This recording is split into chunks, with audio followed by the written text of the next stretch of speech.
చంద్రబాబు నాయుడు అధికారంలోకి వస్తున్నారని ఆంధ్రజ్యోతి నమ్మట్లేదా ఏంటి? అదే అర్థం కాదు. మోడీ మీద ద్వేషం రాధాకృష్ణ గారికి అపరిమితంగా ఉంటుంది. అది చంద్రబాబు గారి మీద ప్రేమ కావచ్చు, లేదా కమ్యూనిస్టు కార్యకర్త కావచ్చు ఆయన.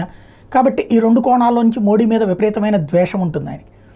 అదే మోడీని చంద్రబాబు ప్రేమిస్తున్నారు, ఆయన మాత్రం ద్వేషిస్తున్నారు రాధాకృష్ణ గారు. దానికి సాక్ష్యం ఈ కథనం. నెహ్రూ రికార్డును మోడీ సమం చేయగలరా? ఆ 4 రాష్ట్రాల ఫలితాలు కీలకం అంటూ ఆంధ్రపత్రిక కథనంలో ఆసక్తికరమైన విశ్లేషణ అంటూ ఇందులో రాసుకొచ్చినటువంటి ఒక పాయింట్ ఏంటంటే, ఆంధ్రప్రదేశ్, దక్షిణాదిన ఆంధ్రప్రదేశ్, తెలంగాణ, తమిళనాడు, కేరళ రాష్ట్రాల్లో మొత్తం 101 సీట్లు ఉంటే అందులో 4 సీట్లను మాత్రమే 2019 లోక్సభ ఎన్నికల్లో బీజేపీ గెలుపొందింది.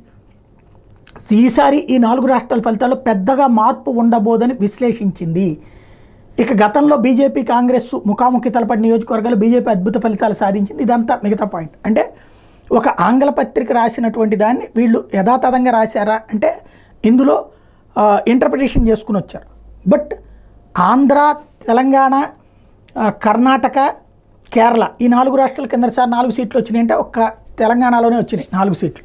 ఇందులో 101 సీట్లో ఈ దఫా కూడా పెద్దగా మార్పు ఉండబోదు అన్నదాన్ని వీళ్ళు హైలైట్ చేశారు. అంటే అదే వార్తను వీళ్ళు ప్రొజెక్ట్ చేశారంటే మరి అప్పుడు తెలుగుదేశానికి ఎన్ని వస్తున్నట్టు? రానట్టే కదా.